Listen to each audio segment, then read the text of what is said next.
Welcome to Underdog Rising with your host, Wade Bozane, where we ignite your journey from humble beginnings to greatness through inspiring tales of top executives and entrepreneurs.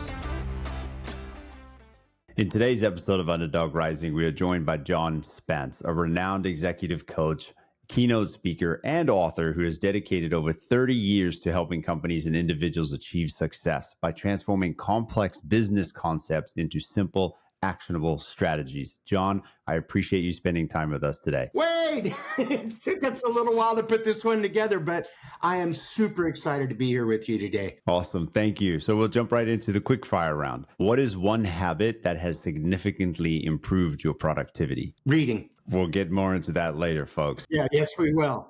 What is the best piece of career advice you have ever received? Say yes. That one's short and sweet, but very, very effective. Yep. Try new things. I agree. What's a must-have skill for young professionals today? Curiosity. What's one piece of advice you would give to your younger self? Take better care of yourself, your health. What's one strategy for effective leadership you swear by? Love your people. So impactful. Yes. How important is networking in building a successful career? Critical. What's a common misconception about leadership? That it's a title. It's actually responsibility and an honor. Very, very impactful.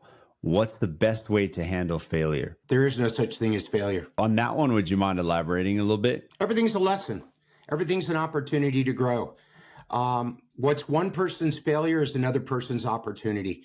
So it's about having an abundance mentality and believing that, I can back up and look at this and say, it wasn't fun and I didn't like it. It was painful, but what's the lesson in this to make sure I don't do it again?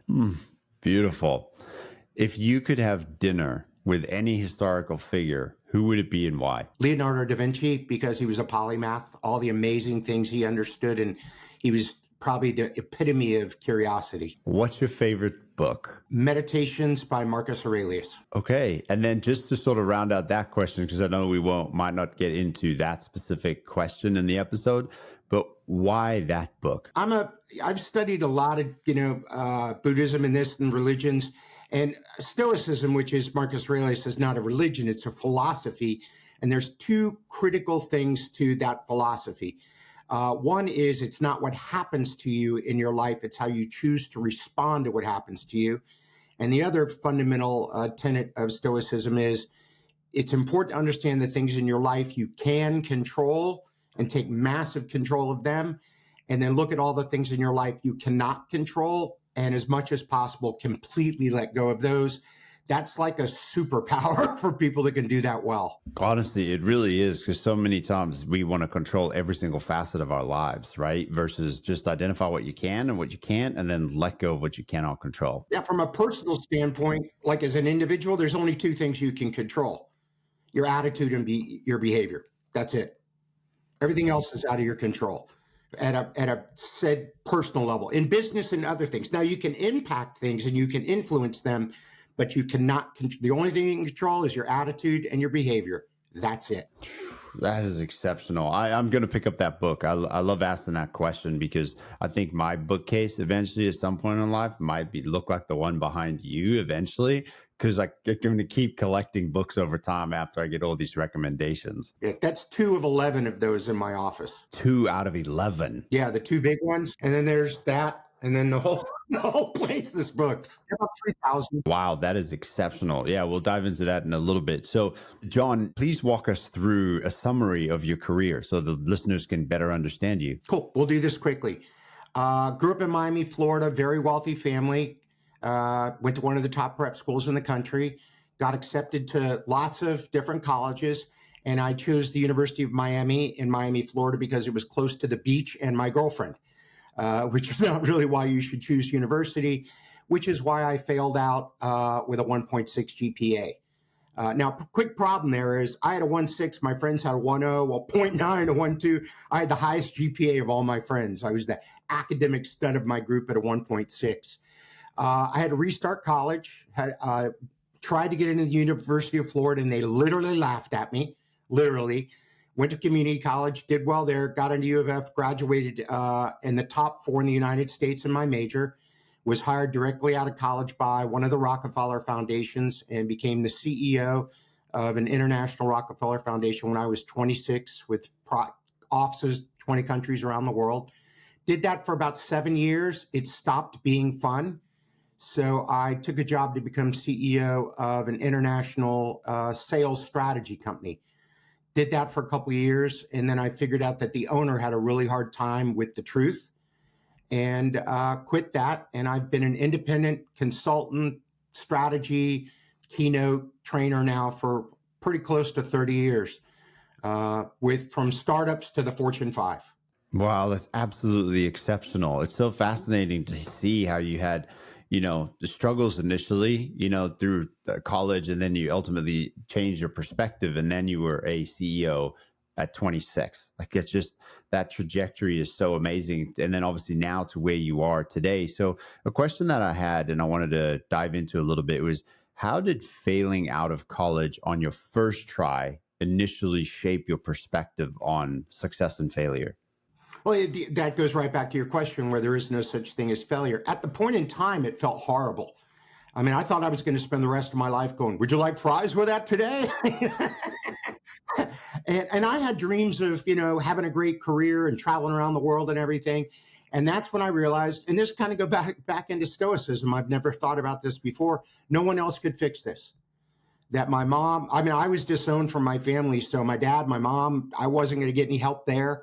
My friends were all failing. So I sat down when the registrar office at the University of Florida laughed at me. I sat down on the stairs and started to cry. And I now live about 10 miles from there.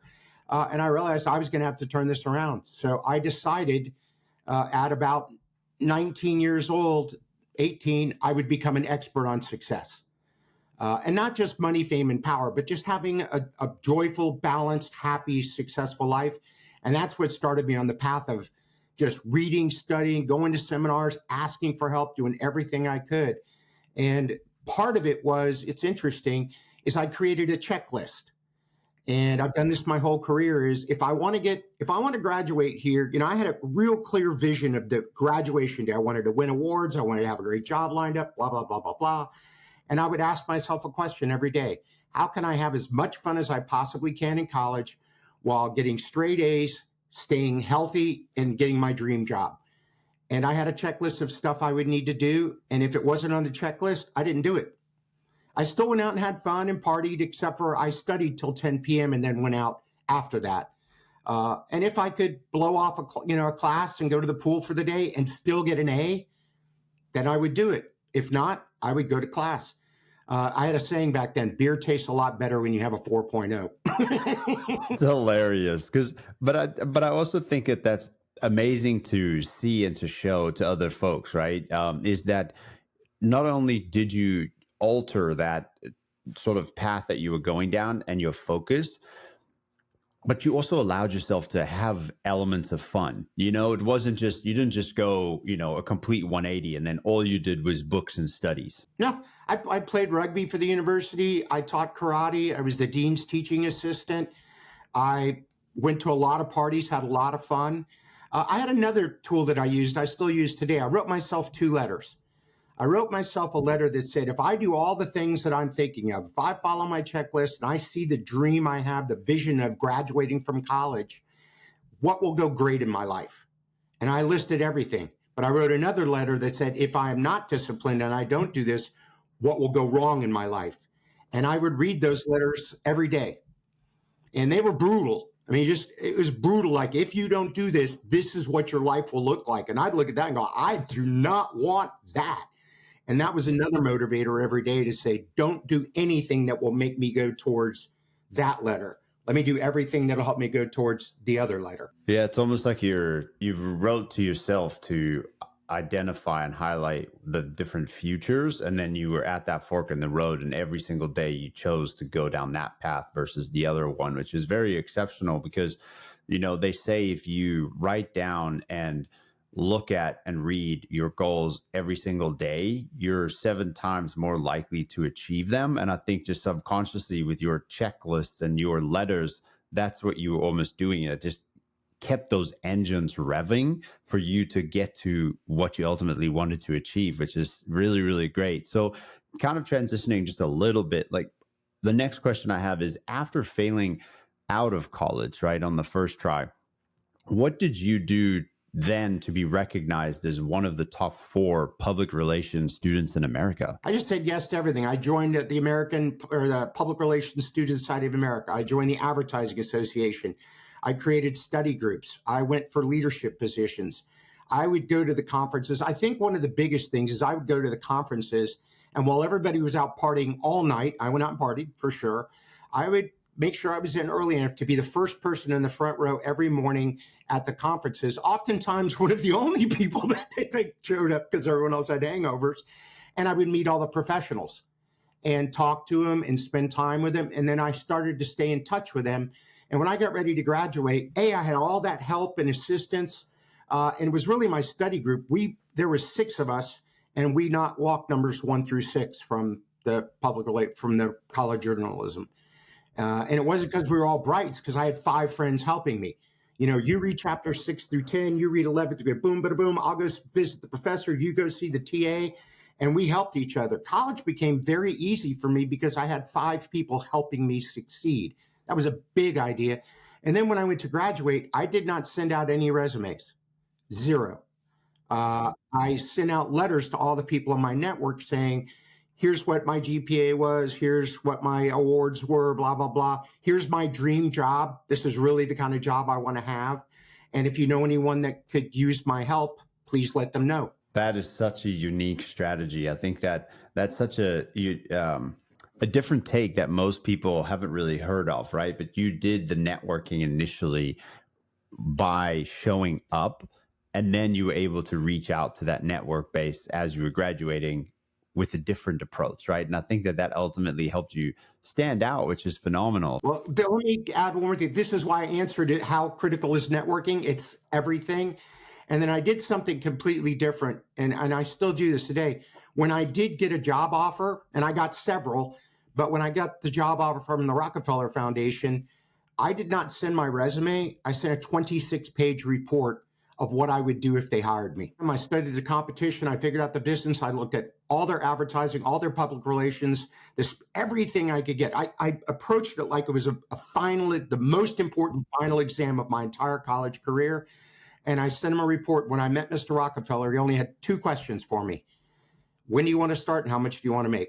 That was my entire interview. Wow. But that's exceptional because you showed what you could bring to the table before that you even got interviewed. Hence, there was no interview, of course. But yeah, I mean, that's exceptional, though. It just shows everything you've gone through in this episode so far. It just shows that resilience, the determination, and how you applied yourself consistently. So one thing that comes to mind is for some folks, it's better to occupy time throughout their day and be busy sort of every single hour because it helps them not stray from what they're trying to do. Do you think that helped you throughout your career, just making your time, occupying your time consistently, whether it was study groups or learning or working, that kind of helped you to get you to where you are today? Well, I'll look back at that part of my career, and I did try to fill up my time with, I had a lot of fun, and I still do. I mean, I love what I do. So that discipline wasn't making myself do something I didn't want to do. The discipline was to go out and do stuff that was fun and enjoyable that I knew would set me up for my dream job, my dream life. Back then, I was pretty full. Now, in my career, downtime that's well spent is extremely important. And well spent might be walking out in the woods or walking my dogs or, reading a book that isn't business. Maybe it's philosophy or something, or just sitting, with my feet up on my desk thinking about something interesting in my career. I try to coach CEOs a lot to say, sitting at your desk thinking or reading or watching a YouTube video is not wasting your time. It's an absolutely fantastic investment of your time that feels a little bit like downtime. That's it. Yeah, I think a lot of people look at that and in those moments of downtime and they judge themselves a little bit too harshly when every single moment in life can be a lesson to learn. So yeah, it's important for them to hear that. And then what was it like being named CEO of an international Rockefeller Foundation at the age of 26? Totally overwhelming. Couple of things. I knew I didn't know what I was doing, so I asked for help a lot. Mr. Rockefeller was kind. He assigned a gentleman that was sort of his right-hand man, a guy named Charlie Owen, to assist me. Charlie had a unique thing. He would walk in my office every Monday, put a book down on my desk, a business book, and say, "I'll see you Friday for lunch, and you're going to make a book report." And he would rip me. I mean, he'd ask me question after question after question. And then he would say, "What are the 3 things you're going to take away from this book?" He'd write them down. He said, "You will now be held accountable for doing that in your job. Here's another book." So I learned an important idea there, that it isn't just knowledge in the book, it's application. I mean, I could read thousands of books and it wouldn't help me at all if I didn't take the stuff I was learning and apply it. And then the other thing is I had an incredibly great team around me that I could lean on, and they were all just world class. And I was 26. I had people working for me that were in their 40s and 50s, which is awkward, at the same age as my parents. And my board had 4 billionaires on it, and everybody else was worth more than $100 million. So they had very high expectations. But there's a saying that Steve Martin had, the comedian: "Be so good they can't ignore you." I just figured if me and my team run the company great and the financials are fantastic, it's hard to argue with the results. That's so fascinating. I just think there's not many people that would be in that position. There are a few outliers, right? But I think it's great that you touched on those points, because there are moments of fear, self-doubt, when you had to step into that role and then, overcome those elements. But you wouldn't be in that position, or you wouldn't have been selected if they didn't see that you had the potential for it. Yeah, and you mentioned an important point, is that, overwhelmed, there's a thing called the imposter syndrome. And the imposter syndrome is get up and you don't feel like you deserve. You're in over your head. You shouldn't be there. They're going to figure out one day I have no idea what I'm doing. And that's the truth. None of us have any idea what we're doing. We're just doing the best we can every day. And I work with CEOs now of multi-billion-dollar companies who still have imposter syndrome, who still feel like they're going to figure out that I really don't know what I'm doing. I don't deserve this job. I'm not smart enough. So for the listeners and viewers, that's part of life. And it will never, ever totally go away. Still in my own career, I get invited to do stuff. I'm like, this is way out of my league. I have no idea how I'm going to do this. And I just put my head down and study and try to get as well prepared as I possibly can. The other thing, quickly, we talked about leadership. I said it's not a title, it's an honor and a responsibility. I remember back then in my mid-20s, laying awake at night worrying about all the kids I had to put through college. And I don't have kids. I worried about the mortgages I had to pay and the cars I had to pay, all the people that work for me around the world. It was my job to make sure that the company ran well enough that they could pay their mortgage, put their kids through college, on and on and on and on. And it bared down. It was hard, but it was also a great opportunity to know that I could have a positive impact, and our executive team could have a positive impact on families all over the world, helping them live a more successful, happy, joyful life. And I think there's something special in that, because when there's so many people that are working their way up the corporate ladder that do look to leadership for guidance and, sort of in a way, love and respect, right? And it's when leadership can lead with empathy and help those that are working their way up, it's the culture that is set within that environment is just so magnificent. And I'm glad that you spoke to that, because leaders do need to know that they are affecting other people's lives, even if they don't realize it, right? To your point, mortgages, you're helping them have a job to provide for their families. And ultimately, you're giving them the opportunity to create memories within their own lives. And that's just really exceptional. So appreciate you touching on that. I wanted to go back to, you had mentioned you started reading a book a day and doing a book report every Friday. So an interesting thing about yourself is you've also read 100 books per year since like 1989, which is exceptional. Would you mind speaking to that and letting our audience know how important reading and knowledge is overall? Yeah. I use reading. I've been reading 120 business books uh, every year since then. And Charlie was one of the ones that made me do that. I mean, for him, I had to read 50 or 60 a year, and then I was reading. I also listen to audiobooks, so I'm going to do the equivalent thereof. Um, it doesn't make me smarter, but it means I have access to more information. And one of the other key things, I was talking to a friend yesterday, um, is, people go like, how many books on leadership have you read? I don't know, 100 maybe more. And then when you add articles and podcasts and everything else, it's thousands of hours on one topic. And they go, doesn't it become redundant? I'm like, yeah. And it's great because the redundancy is the pattern. If you look at people who achieve at the very highest level in sports and music and arts, whatever you want, the difference is pattern recognition. They have the ability to look at a large amount of information and see how it's connected. So one of the reasons that I read so much is I'll pick a topic and read 20, 30, 40, 50 books on it. And all of a sudden I understand the pattern. And then that allows me to be much more effective and efficient in that topic because I've seen how all the pieces go together. So fascinating because it's also ties into repetition.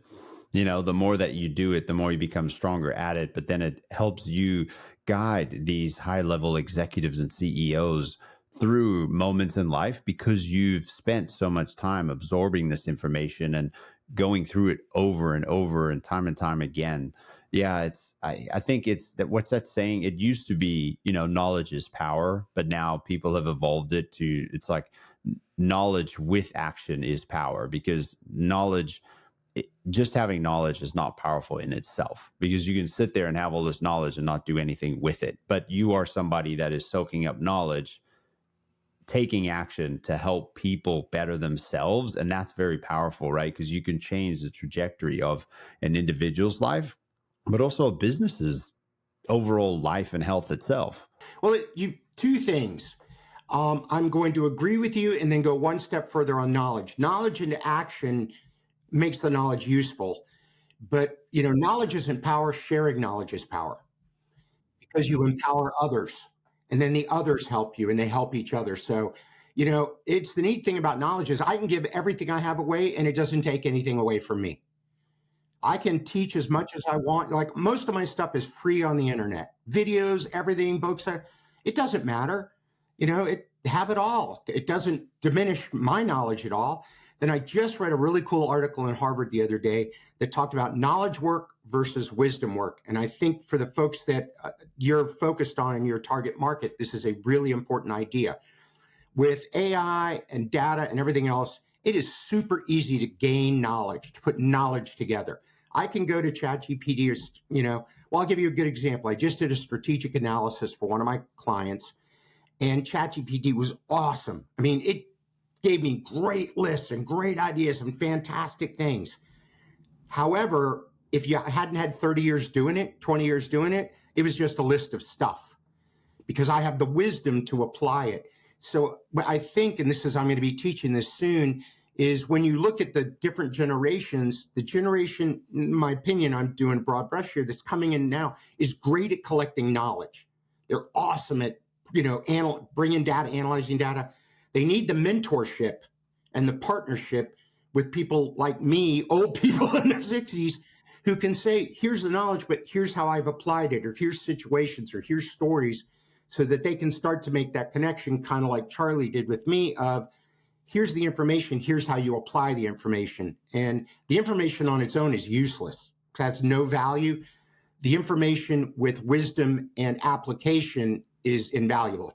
That's where all the value is. That's the importance of connecting with individuals. I think often today you see within social media that there's this comparison syndrome as well, right? Where everybody's comparing each other's lives against one another. But it's almost pulling people apart to some degree because we're not meeting in person.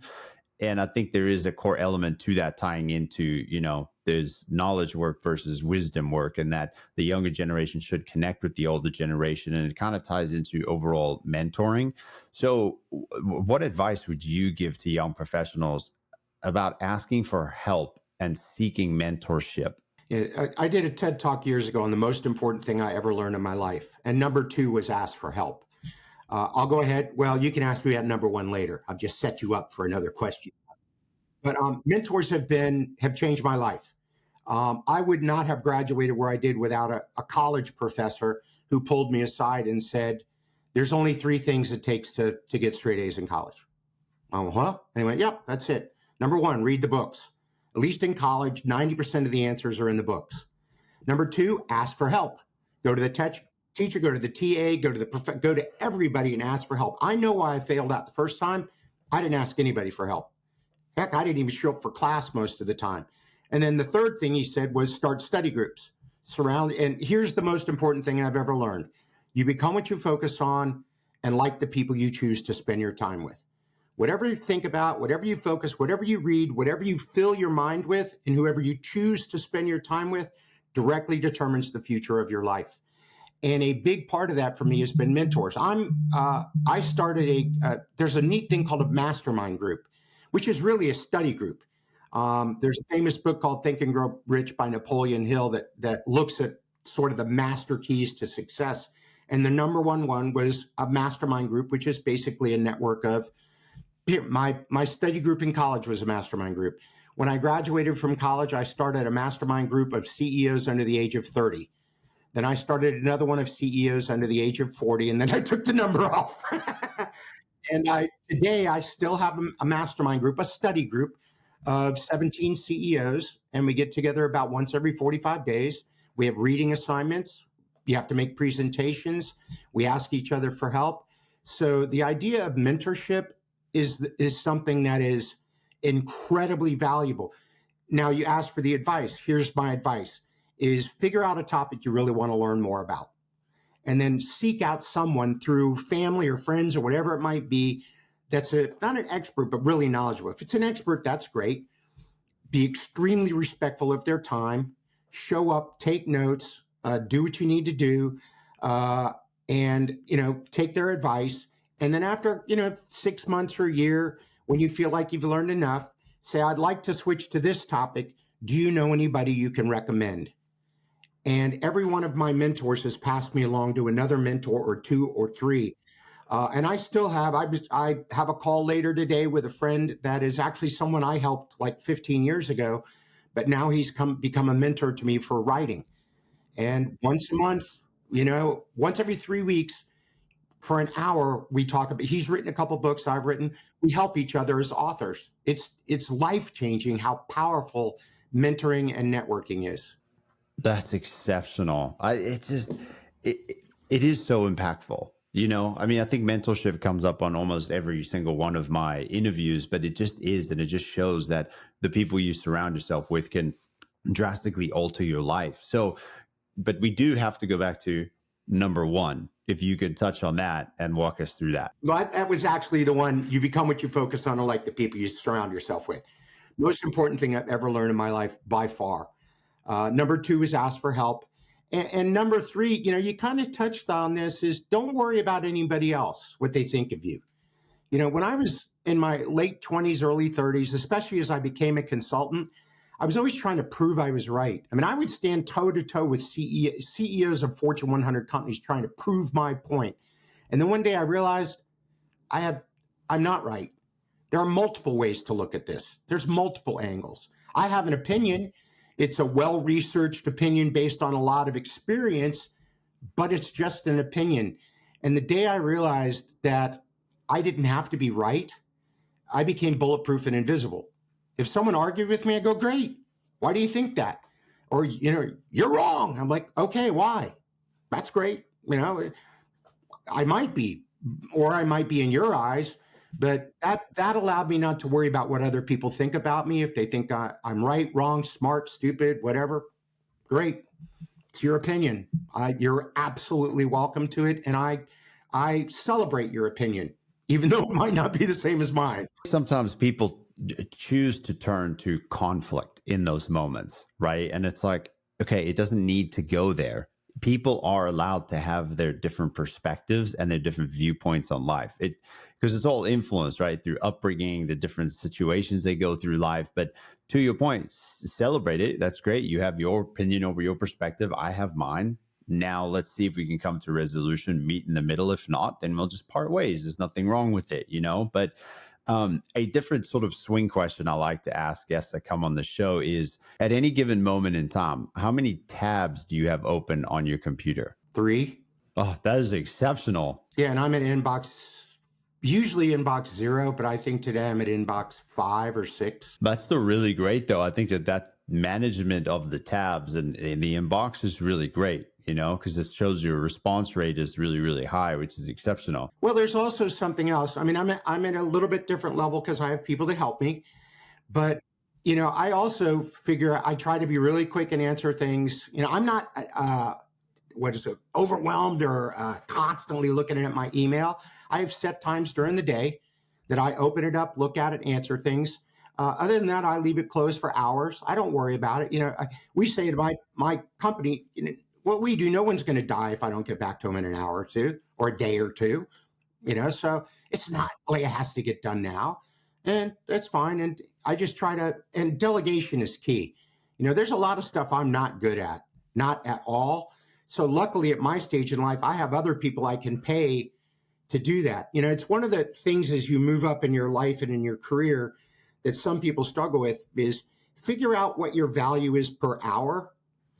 And then anything that someone else can do for dramatically less than that, pay them to do it and invest your hour. Like, I don't mow my lawn, I don't wash my car, I don't do my laundry, I don't do any of that.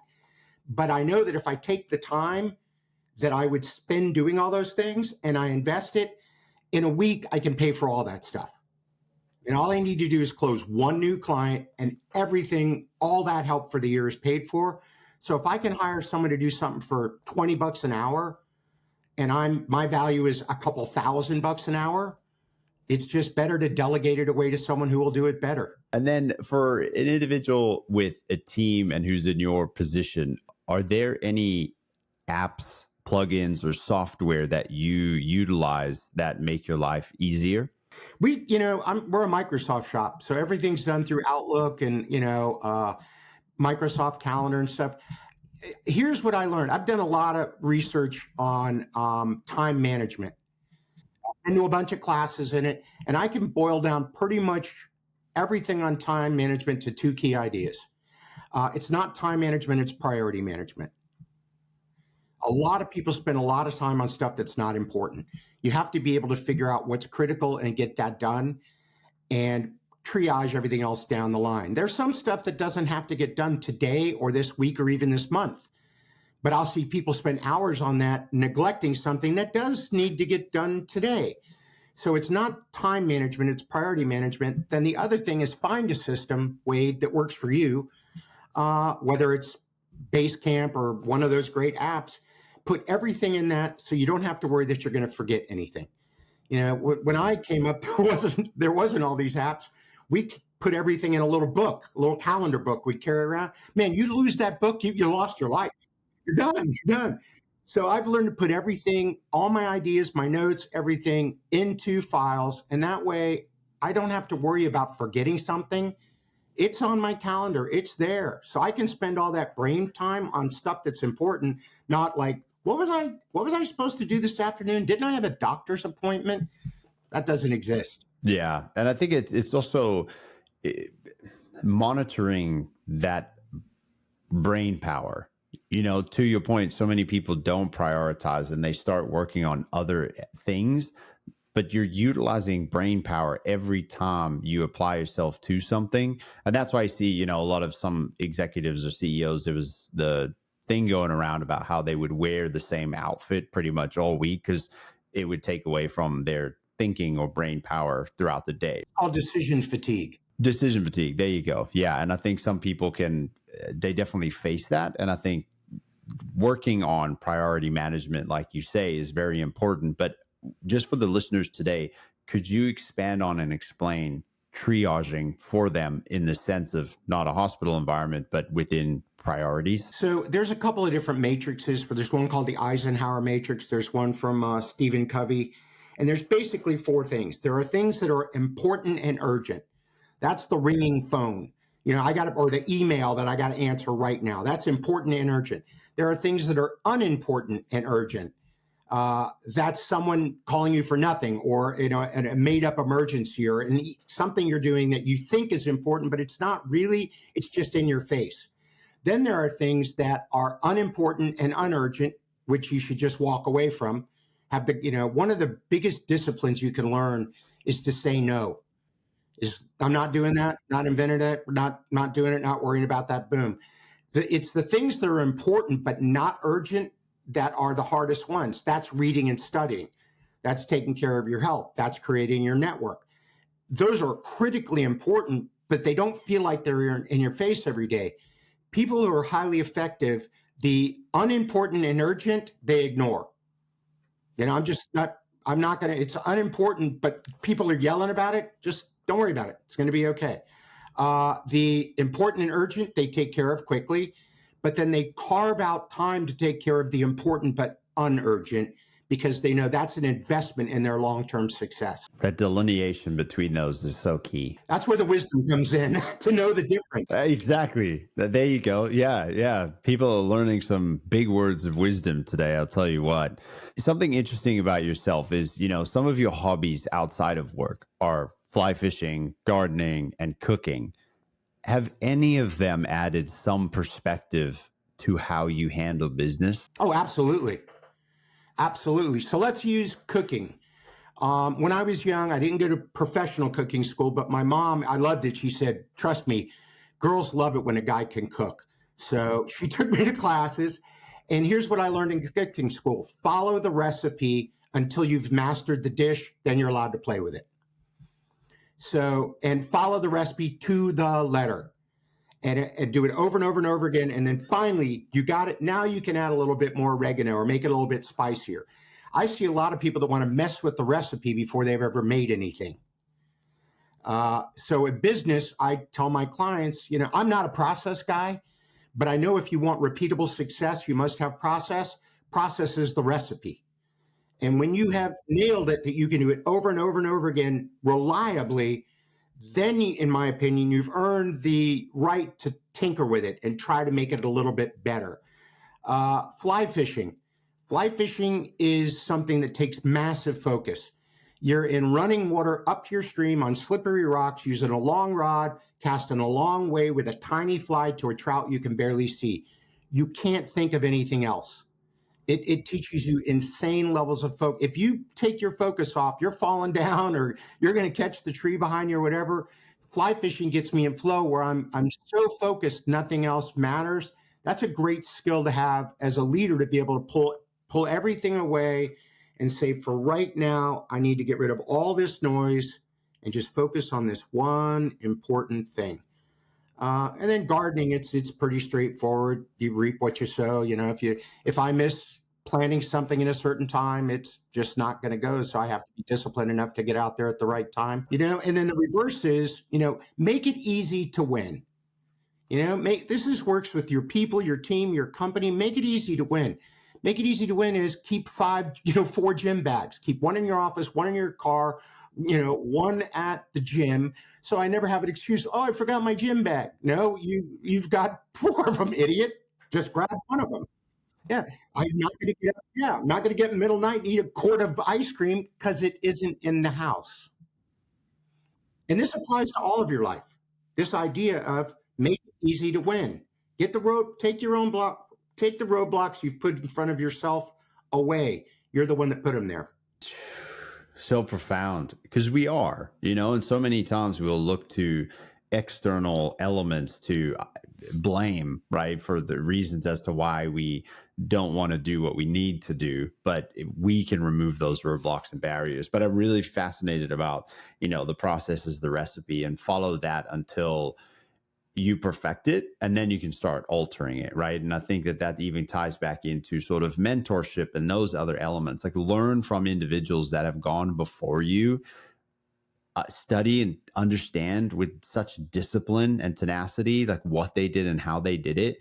And then once you get comfortable with that and implementing it into your own life, then you can start to veer out and test other things because you've like laid that foundation. Yeah, and that's how you become an expert or a thought leader, or you create your own unique way to do it. Anyone who's an expert at a super high level has studied their, and I don't consider that I have a job. It's my craft. I'm a crafts person. And I've approached it as, let me learn from the masters, let me do it. And after I've done that for long enough, I've earned the right to make up my own stuff, to create my own frameworks, to write books, to do stuff. But if I didn't have that solid foundation of knowledge, I wouldn't have the raw materials, the recipe, the vegetables and meat and everything in order to make it a magnificent dish and then make up one that is my own dish. Yeah, with all your different flavors and spices and everything that you're able to bring to the table, but you've done that initial work. That is fascinating. I always like diving into those a little bit because there is so many things from the outside world that we do with our hobbies that can relate to how we handle business, right? And I always look at the one thing about, especially with gardening, is when somebody isn't performing well, right? Like, do we go and help them grow and help them flourish, or do we just let them go? And it kind of relates back to sort of gardening. And as you are planting a plant, and if the plant dies, do we blame the plant itself for not growing, or do we blame the environment in which the plant was planted in, right? We blame the environment. And then so often at times in corporate worlds and stuff, you see it goes to the individual, but sometimes we have to look at that environment. Do they have what they need to flourish, right? Is the water, are they being watered correctly? Do they have enough nourishment? Are they getting enough sunlight? Is it too hot, too cold, etc.? So it's just interesting how there's so many outside perspectives of life that can influence how we look at things in a day-to-day perspective in the business world. To write to your example, with some of my clients, I have a checklist. And the checklist says, before you terminate someone, you have to be able to say yes to all these. Do they have the training? Have they been supported? Do they have the equipment? Do they have the, boom. And if you go, yes, they have the training. Yes, they have the equipment. Yes, we've done it a lot. Yes, yes, yes, yes. All the way to the bottom and you've done everything. Then they're probably need to move along.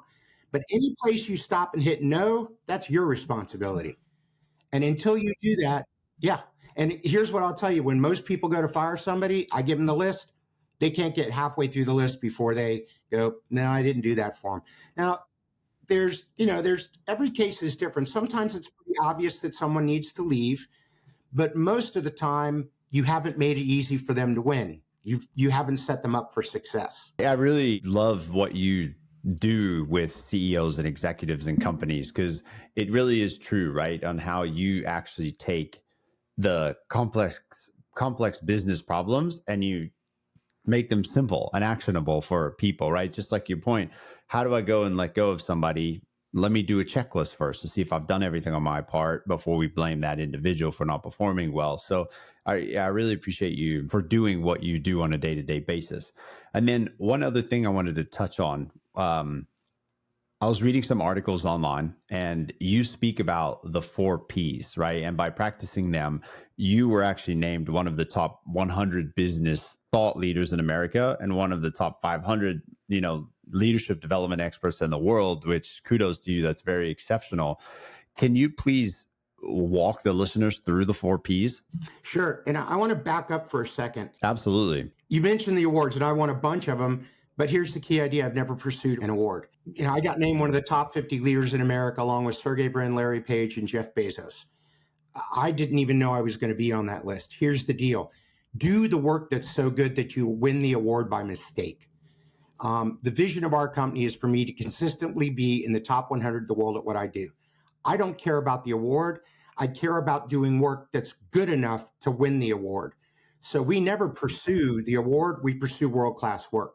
And I think there's a difference there. The awards are nice, but I don't get them saying, I want to be number 8 this year, or next year 7. Nah, I just want to do amazing work so I end up on the list somewhere. So the 4 Ps come from a book called The Cambridge Handbook of Expertise and Expert Performance, a 987-page book written by experts about how to become an expert. So I'll save you the reading. You can have to you read the book. basically me boiling it down to the pattern, it's 4 Ps. And this is to become elite, like an Olympic level in anything. The first P is passion. You got to love what you do. And I think that stands to reason. It's, there's not someone, the Olympics are going on right now for somebody that watches this at a later date. I have a hard time believing there's someone in the Olympics that does not like the sport they're pursuing. You got to love what you do. Otherwise, you won't do the second one is patience. And we'll use Olympics again. I have several friends that are Olympians. The head of the swim team, Anthony Nesty, the coach for the swim team, is a good friend. He's won multiple gold medals. They start training when they're 3 or 4 or 5. And for some of them, they train all the way until their 20s to get in the pool and swim for 8 seconds. Think about that. So you've got to, and Malcolm Gladwell in his book Outliers said roughly it's 10 years or 10,000 hours that you invest in the third P, which is practice. But it's a special kind of practice called deliberate practice. And what deliberate practice says is you have a coach or a mentor or a colleague, but someone pushing you to get better, helping you. It's kind of the role I play for some of the people I coach. They're very good at what they do. And there's parts of their job I could not do better, but I can stand away and look at it and say, you might want to think. I mean, again, we'll go back to the Olympics. A lot of the Olympic coaches have never competed in the Olympics, but they're very good at recognizing and giving feedback and helping people to become better. So the third P is deliberate practice, which leads to the fourth and final P is pattern recognition. Is when you get to be the best of the best of the best, you see things in a way that other people don't see it. Again, I was talking to one of my mentors yesterday, a guy from the Special Forces, and I've learned a ton from him about the discipline and focus they have. And we were talking about the fact, I have studied this, chess grandmasters study the end game. They start with, what does a winning game look like? Then they back up down the pattern. And when they look at the board, they don't see chess pieces, they see a pattern. And they know that this pattern, if they follow this pattern all the way out, they'll get to the end game. They'll get to the place where they win. They also have the ability to look at it and go, there's no way for either one of us to win. That the way the board is right now, the patterns cross too much, and they'll just turn over a piece and say the game's over. So I thought that was fascinating that they begin with the end in mind and study winning all the way back to where I am now and say, right, if I apply this pattern, I will get to that winning move at the end and win the game. That's a great example of pattern recognition. See, and that also ties into your earlier point, about how you absorb knowledge and spend thousands of hours reading and soaking it in so that you can share this information with other people. Because even just, not having to read 987 pages, you were able to identify those patterns and then, read those out and help other listeners today learn, right? Even the simple about passion, patience, practice, and pattern recognition. Those are so impactful in themselves, right? Even if you go and you isolate each word and you do some studying on them, they'll drastically improve your life. So I appreciate you walking through that, because there's so much that people can learn, but then they've got to go and apply it, like you stated way in the beginning. So there's one thing that I wanted to touch on just for the sort of young professionals, right? And you've delivered so much advice today, but what advice do you have for young professionals looking to improve their strategic thinking skills? Strategic thinking skills. Well, it's interesting because we're going to come back to pattern recognition a little bit. There are 5 levels to strategic thinking. And here's a good example of me reading thousands of pages to come up with this. Basically 5 levels. To be a good strategic thinker, the foundation is solid business acumen. I understand how businesses work. I understand the competition. I understand the industry. I've done my homework. So I have a solid foundation of business acumen. The next level is personal experience. I take all that knowledge and information I learned, and then I combine it as an expert, my 10, 20, 30 years doing it. For a younger person, that would be combine it with what I'm learning from my mentors and the experience I'm getting. So, I know in the business world, all of the answers aren't in the books, but the information to get to the answers are in the books and the podcasts and the YouTube videos and the articles and the blogs, blah, blah, blah.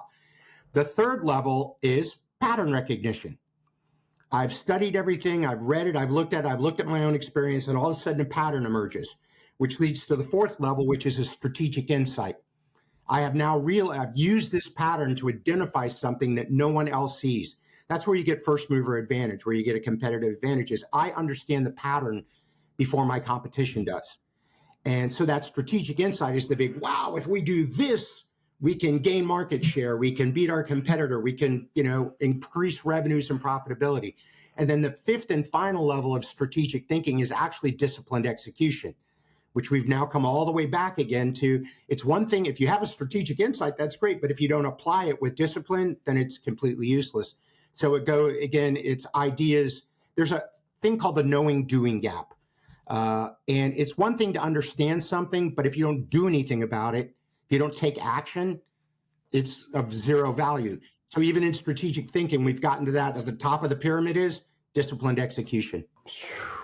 Disciplined execution speaks volumes. This day and age, it is a little bit challenging to be disciplined if it's not innately within you. You have to set up those systems and processes, like you were talking about the recipe earlier, in order to set things in motion so you can work that formula to achieve your ultimate outcome, right? And I think this day and age, when there's so much consumption, people have a difficult time being disciplined in certain things within their life. I have two ideas to add there. One is one of the major factors of success is the ability to have delayed gratification. Absolutely. Is to do work today where you won't see the rewards for weeks, months, years, or maybe decades. And not everybody has the ability to delay gratification. They want it instant, and it's all people at all ages. I'm not willing to invest something today for a reward I might not see for 5 years. So delayed gratification is critical. But I'll also say a lot of people look at discipline like it's something harsh that I have to do. If you love what you're doing, discipline doesn't feel bad at all. You're doing what you want to do. I have the discipline to focus on the stuff that's fun, the stuff I enjoy. And it happens to be my career and what I'm doing, and I get paid to do it. But I don't need a lot of discipline to read. I enjoy it. It's fun. It's exciting. I learn new information. People are like, how do you do that? Well, I read an hour and a half, 2 hours a day, every day, period.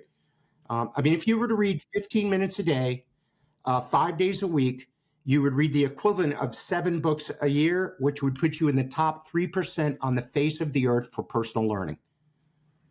Yeah. Yeah. The average business person reads a half a business book a year, or a self-improvement book in the business arena, how to be a better salesperson, how to handle conflict, whatever it might be. Half a book a year. 12 books a year puts you in the top 1 to 3%. But let's go back. I've been reading 100 to 120 books for 28 years, 30 years. I was going to say the bar's not that high. A book a month, or a book every other month. And if it's stuff that's going to help you be better, have more fun, have less stress, have less anxiety because you're doing better and better at your job, your career, I don't need discipline to do that. And again, it might not be reading. Maybe it's audiobooks. I listen to a lot of podcasts, a lot of audiobooks. So it doesn't have to be just reading. And, never in the history of humankind has more information been available for free than right now. You have no excuse. The best speakers, the biggest experts in the world have written down what they know in a book that you can oftentimes get for free, or for me, like at Amazon, $3, get a used one. The information's still good. It's not like somebody read it and you can't use it. You could see, I buy books all the time used, and it's great. I'm like, oh, this normally would have been $30. I can get it for $2.15. And it has just the same value. So I'm huge on, there's no excuse not to be a lifelong learner. Yeah, it's readily available. And I think one little trick that I picked up is listening to audiobooks, but then having the text there with me as well. So then it does something mentally where I absorb the information a lot more than when I just read a book, because I'm hearing and I'm visually reading, what I'm trying to learn. And I've found over time that helps me. And then obviously, some people mention habit stacking or something like that. Go take a long walk and read a book, and, that helps as well. But I think one thing I'd like to touch on that you spoke about was the mindset. And I think that's a big thing for people, whether they're in a struggling point in their life or they, don't have discipline because they're not doing something they love, where the discipline comes easy. I think they've got to work on their mindset, right? Like it, life is happening for you, and I think when you step into more of this positive outlook, you attract it more too, so I think you touched on that just very briefly, but it was something that just is so impactful. Well, here's the interesting thing, Wade, is we're all telling ourselves a story about my life, a story about my future, a story about what could happen, a story about what might not happen. It's just a story. Why not make it a good story? Yeah, a lot of people focus on all that. This could go wrong and that could go wrong, and this could go right and this could. And I'm not some optimistic guy, and the universe will, bring all my stuff to me. No, but if I'm going to tell myself a story, let me tell myself a good story that gets me motivated and excited, anticipating. And if you look back, and you find this, about 99% of all the bad stories you told yourself never happened. But you spent time, energy, effort, worried about it, stressed, anxiety, concerned. I would rather have every now and then something go wrong and almost all the time everything go right, because I've told myself a good story. Because if I'm anticipating good things, I'm going to look for good things. I'm going to look for opportunities. I'm going to look for nice people to meet and nice people to spend time with. If I tell a different story, I'm going to look away from all that stuff. It isn't that it isn't there. It's just that I wasn't paying attention to it. I have this one saying that I follow is the mindset shift comes before the income shift. Oh, yeah, absolutely. However that might be, right? Maybe income isn't monetary, but it's those good elements or memories that happen in your life. But you start to attract more of that because you're putting that out into the world. But as we go to close here, John, I'd love to touch on one thing, and that is in your TEDx talk, right? You said that at a funeral, people won't talk about your possessions, but how much you love them and they loved you. And the key is to live a life full of love. Can you expand on this for the listeners as they start their careers? Yeah, I just recently I don't do these very often, but sort of a personal professional development class for the top 60 people at a global bank. There wasn't a person in the room that was making under $4 or $5 million.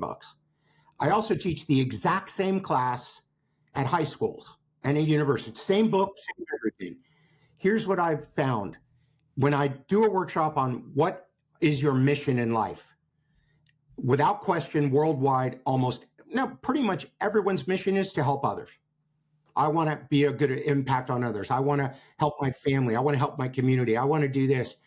There's nothing holding you back from doing that now. As we said, no one's going to care how big your house was, how many planes you owned and stuff. I mean, I've worked for billionaires and I've been there. When they die, they don't take any of it with them. But what their family remembers isn't in that. It's, did they treat me with respect and dignity? Did they love me? Were they there when I needed them? There's nothing stopping you from living that life right now. There's a great exercise called the eulogy exercise, which is really brutal, is sit down. And I do this with a lot of CEOs I work with and a lot of the executives. Sit down and write 3 eulogies that you would truly want people to say at your funeral. I mean, get into this. Pretend you're standing at your own grave or you're in your own funeral, and write one from your family, write one from your business, what your colleagues would say about you, and then write one from your community or your faith community or whatever it might be. If you take this seriously, A, you will cry, bring Kleenex. B, it is a life-changing exercise, because when you read that stuff and if you put yourself there, you know what it all is? He was kind, he was generous, he was sweet, he was always nice to me. He picked me, helped me up when I was struggling. He was always loving. That's what it's going to say. No one's going to talk about, being top 100 in the world as a thought leader, big, what deal.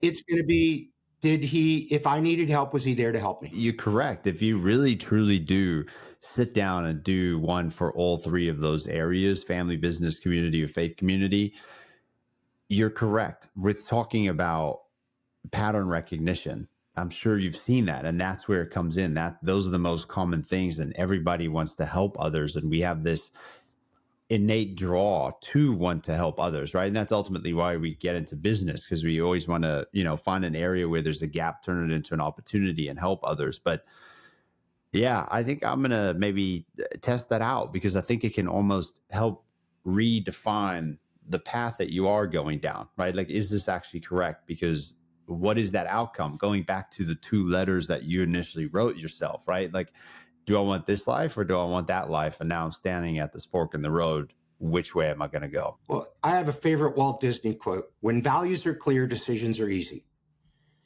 This works in business and this works in life. I've got a very clear set of values. Honesty, health, love, laughter, learning, contribution. That's it. Everything in my life is measured against those. And I can look at even the hardest decisions are very simple because I just put them next to my values. Does this match my values? If yes, move forward. If no, don't. There's no stress, no anxiety there. Here's the interesting thing: in my classes to executives, when I run my professional personal, out of 120 senior executives in their 40s and 50s that you would consider successful, how many, when I ask them, how many of you currently have a written list of your personal core values that you use to live your life by on a daily basis and to make all the decisions in your life? Wade, out of 120, how many raised their hands? I'd assume a lot. 1, 2. Wow. Yeah, and that's groups all from, again, I would expect high school not to be quite that much, but all the way through college, companies, all the way up to, I've taught this at Apple, at Microsoft. I just taught it at Wharton. Out of an average group, 1 or 2 people. Having clear values and understanding those, and they may change in your life. I understand, if you have a kid, I don't have kids, but if you have a kid, your values may change a little bit. Like me, health wasn't a value because I was healthy my whole life.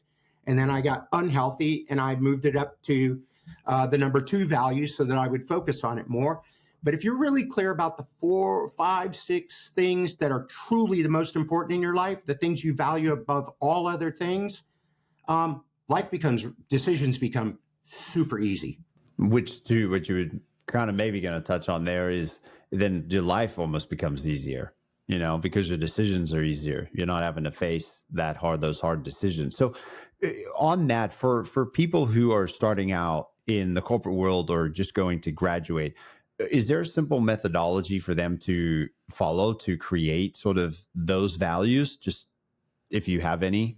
Do you have, are there going to be show notes that people can click on this? Absolutely. Okay. The workbook that I teach all over the world, I will send you the PDF. Brilliant. That would be perfect. Yes, I'll attach to the show notes. And people can just go through that. You're so kind. And give it to all their friends, give it to everybody. Here's a great example. It took me my whole life to create. By the way, I created this in college.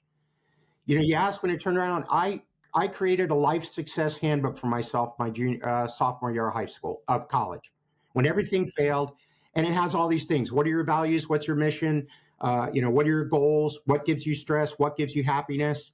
And I never planned to teach it to anyone. It was for me to help my life.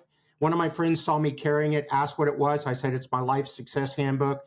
Will you teach it to me? Then will you teach it to my friends? Then, well, I've taught it to about 250,000 people now without ever wanting to, because it was just, this is stuff that helped me. So I'll send it to you and use the methodology and give it to anybody for free.